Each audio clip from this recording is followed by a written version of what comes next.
Всем привет! В этом видео я расскажу о, казалось бы, очевидных вещах, которые увеличат интерес к вашей игре. Живая камера, текст на экране не должен самостоятельно пропадать, визуализация успеха и полосы прогресса обучения игрока, дублирование звуком анимации простых 2D эффектов, обучение игре, туториалы. Живая камера. В играх от третьего лица очень часто привязывают камеру к персонажу, и на всем протяжении игры камера смотрит в одну точку. Движение камеры происходит только в момент движения персонажа. В таких играх камера выполняет свою основную функцию, показывает игроку самого героя и мир вокруг героя. Для большего погружения в игру следует оживить камеру. Представь, как будто бы твою игровую камеру держит оператор. Он ездит на площадке над головой персонажа и старается снимать не только затылок главного героя, но и какие-то интересные события в игре. Или сам ищет классные ракурсы. Чтобы полностью не отобрать у игрока управление камерой, представь, что игрок управляет не камерой, а площадкой с оператором. И не забудь, что оператор камеры не робот. Он может поворачиваться, наклоняться, и у него могут дрожать руки, если, например, площадка движется по неровной дороге. И не забудь гладить движение камеры low-pass фильтром. Текст на экране не должен самостоятельно пропадать. Текст большинство игроков читает от скуки, и нужно понимать, что если уж кто-то начал читать текст, то нужно дать человеку дочитать его. Я считаю большой ошибкой помещать разный текст на экраны загрузки и слишком быстро этот текст переключать. Или слишком резко отключать экран загрузки с текстом. У игрока, я уверен на 100%, который пытался прочитать что-то полезное на этом экране загрузки, останется неприятный осадок. Эй, подожди, я не успел прочитать. Например, в игре Game Dev Tycoon с текстом все отлично. Текст медленно появляется, и ты его обязательно дочитаешь, так как его появление упирается в кнопку «Далее». Если не хочешь читать, то один клик ускоряет появление текста и сразу переходишь в игру. Визуализация успеха и полосы прогресса обучения игрока. Игрок должен понимать, за что он получает игровой опыт.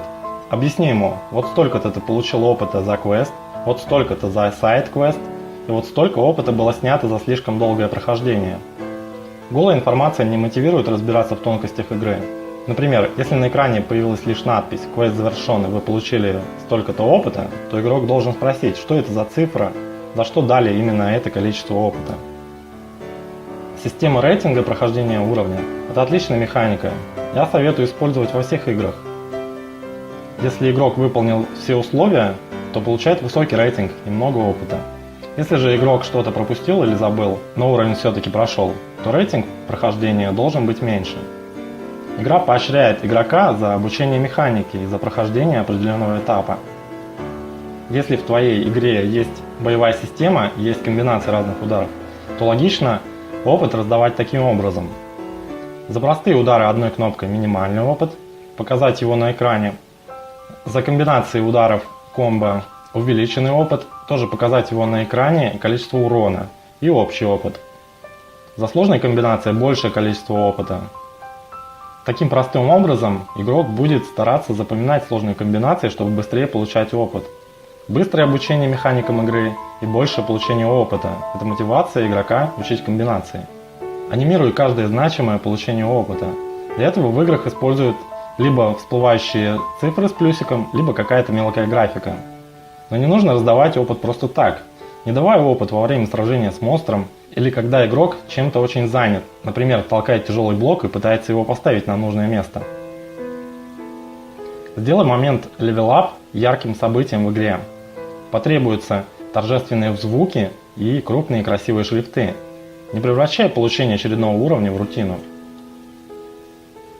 Дублирование звуком анимации простых 2D эффектов. Что-то появилось на экране, нужен звук появления.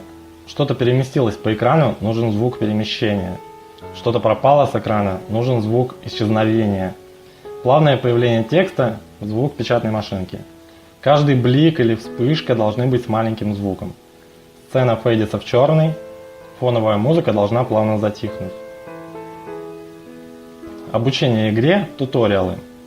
Какая бы ни была логичная и простая игра, в ней должно быть обучение игровому процессу. На стадии тестирования своего шедевра не забудь дать поиграть в свою игру людям, которые вообще не играют в игры. Внимательно слушай и записывай все вопросы, которые у них возникают. Именно по этим вопросам тебе нужно делать обучалки. Сначала расскажи в 2 словах, в чем цель игры, зачем в твою игру нужно играть. Опиши все элементы управления, все кнопки и контроллеры. Опиши, зачем на экране показано GUI и что это все значит. Если у тебя есть полоска жизни, то скажи, что при получении урона этот индикатор будет уменьшаться. Если на экране есть большая цифра очков или денег, подскажи, что это такое. Голая цифра на экране – это мовитон. Касательно туториалов, я хочу напомнить еще об одном моменте. Обязательно сделай возможность быстро и полностью отключить туториал. Есть игроки, которым не нужно ничего объяснять, и они готовы сразу же броситься в игру. Если туториал нельзя отключить, они будут сильно разочарованы. Например, в игре Just Cause 3 нельзя пропустить обучение. В игре огромный открытый мир. Здесь нельзя сразу с начала игры сесть в первую попавшуюся машину и прыгнуть с огромной скалы, найти базуку и взорвать какой-нибудь мост. Обязательно нужно часами проходить обучение, пока разработчики не соизволят разрешить побегать по открытому миру. На этом все. Не забывайте, встал с утра, убери планету. А если понравилось видео, то ставьте лайк. Если не понравилось, то РМРФ.